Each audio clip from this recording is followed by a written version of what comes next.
बिस्मिल्लाहिर्रहमानिर्रहीम। अस्सलाम वालेकुम।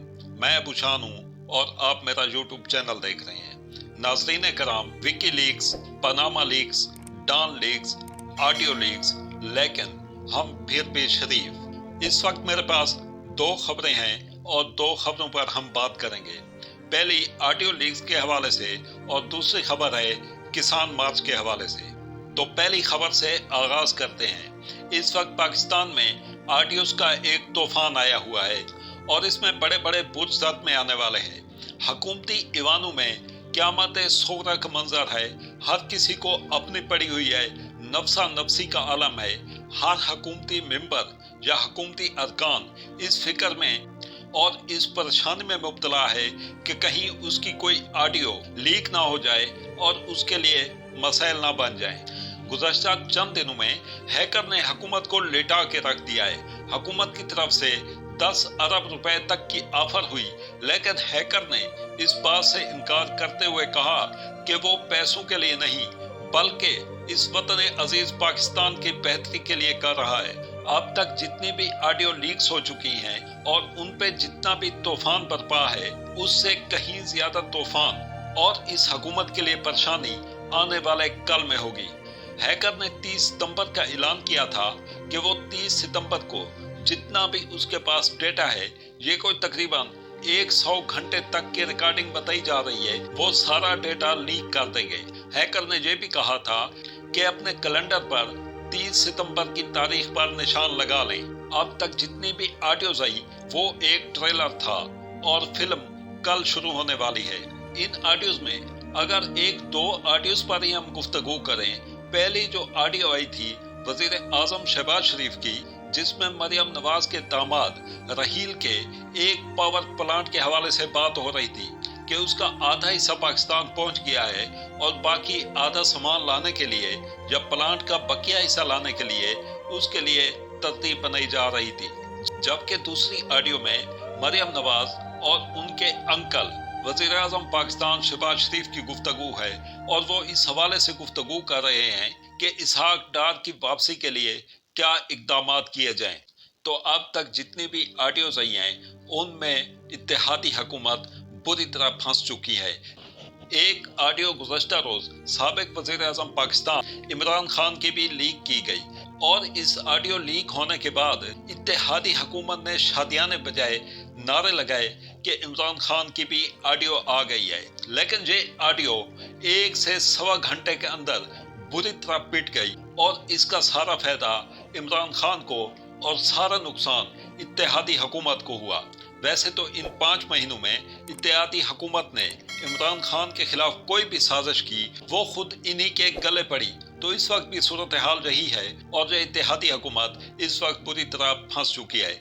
जिस मकसद के लिए इसहाक डार को पाकिस्तान वापस लाया गया वो मकसद भी दब चुका है और सारा जो गुबार उठ रहा है वो इन ऑडियो से उठ रहा है। ऑडियो लीक के मामले पर गुज़श्ता रोज कौमी सलामती का इजलास भी हुआ।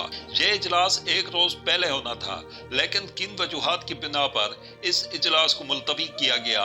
बहरहाल ये इजलास गुज़श्ता शब मुनक्किद हुआ और इस इजलास के बाद एक तहकीकाती कमेटी बनाई गई जिसका सरबराह राना सनाउल्लाह को बनाया गया। और सबसे मजे की बात यह है कि राना सनाउल्लाह में एक ही टैलेंट है और बाकी किसी टैलेंट में वो माहिर नहीं। वो एक ट्वीट तक नहीं कर सकते और उसमें जो टैलेंट है वो है डंडा टैलेंट। और राना सनाउल्लाह का ये टैलेंट मॉडल टाउन से लेकर 25 मई तक कई बार आजमाया जा चुका है।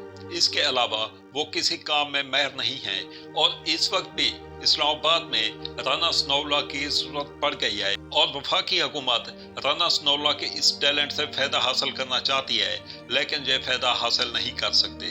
दूसरी खबर की तरफ मैं आ रहा हूँ और वो खबर ये है कि किसान मार्च एक मरतबा फिर इस्लामाबाद में पहुंच चुका है। कोई एक हफ्ते से 10 दिन पहले भी वो इस्लामाबाद में आए थे और वफाकी हुकूमत ने उनके मुतालबात तस्लीम करने का इंदिया दिया था, लेकिन किसानों के ये मुतालबात तस्लीम नहीं हुए और किसान एक मरतबा फिर गुज़श्ता रोज इस्लामाबाद पहुंच गए। किसान मार्च जैसे इस्लामाबाद में दाखिल हुआ तो उनको रुकावटों का सामना करना पड़ा।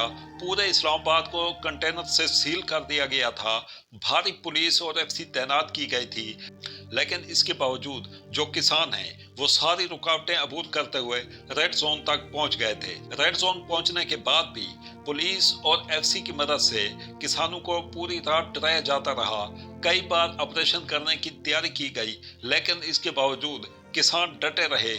किसानों का कहना था कि वो पुरअमन एहतजाज कर रहे हैं, अपने मुतालबात के हक में एहतजाज कर रहे हैं, और उनकी हालत ये है कि इस वक्त उनके बिजली के बिल लाखों रुपए में आ चुके हैं और वो इतने भारी बिल अदा नहीं कर सकते। इसके साथ खादों के रेट काफी हद तक बढ़ चुके हैं। उनका मुतालबा यही था कि खादों में सब्सिडी ना दी जाए, बल्कि खादों के रेट कम किए जाएं और जो इनकी ब्लैक पे फरोख्त हो रही है उसको रोका जाए। और किसान मार्च का ये भी मुतालबा है कि काश्तकारों को रिलीफ दिया जाए। हर तरह का जो जुल्म है वो इस वक्त किसानों पे हो रहा है। शुगर माफिया से लेकर मिडल मैन से लेकर हुकूमत तक सब किसानों का गला दबा रही है। हालांकि ये एक ज़री मुल्क है और पाकिस्तान की मईशत का सारा इन्हिसार ज़राअत पर है। किसान इस मुल्क में रीढ़ की हड्डी का किरदार अदा कर रहे हैं, लेकिन इस हुकूमत ने जो 5 से 6 महीने में किसानों का हाल किया उसकी मिसाल तारीख में नहीं मिलती। किसान मार्च गुज़श्ता शब से ही रेड जोन में है और उनकी अगली मंजिल डी चौक है, लेकिन गुज़श्ता शब हुकूमत की तरफ से किसानों को ये कहा गया कि वो रेड जोन छोड़कर F9 पार्क चले जाएं, जिसके बाद किसानों ने इससे इनकार करते हुए F9 पार्क जाने से इनकार कर दिया। किसानों का ये कहना था कि अगर हम रेड जोन छोड़कर F9 पार्क की तरफ चले जाते हैं और अगर हम वहां पर 6 महीने भी बैठे रहें तो हमारी बात कोई नहीं सुनेगा और हमारे मुतालबात कभी पूरे नहीं होंगे। जब तक हमारे मुतालबात पूरे नहीं होते हम डी चौक में ही रहेंगे। हुकूमत ने जो कुछ करना है कर ले। रात 1 बजे के बाद और फिर 3 बजे के बाद 2 बार इस्लामाबाद पुलिस और एफसी ने कार्रवाई करने की कोशिश की, लेकिन किसान डट गए।